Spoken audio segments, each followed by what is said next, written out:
नाज़रीन ख़बरुनि जो सिलसिलो जारी आहे। ख़बर शामिल कयूं था बाडर शहर मां।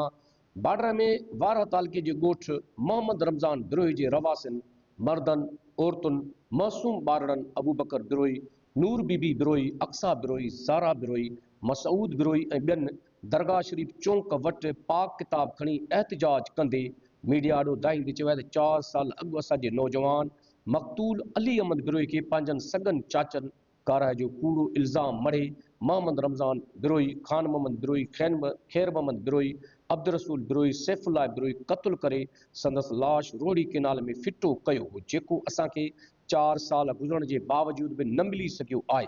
वेतर मक़तूल अली अहमद बिरोही जे केस जा जवाबदार असांखे केस तां हथ खणण लाइ मोतमार धमकियूं ॾेई हिरासा करे रहिया आहिनि। हिननि IG सिंध ॿियनि वस वारनि इदारनि खे अपील कई आहे त असांखे तहफ़ुज़ ॾेई असां सां इंसाफ़ कयो वञे। हसन कलोड़ो, रिपोर्टर कोशिश डिजिटल TV बाडर।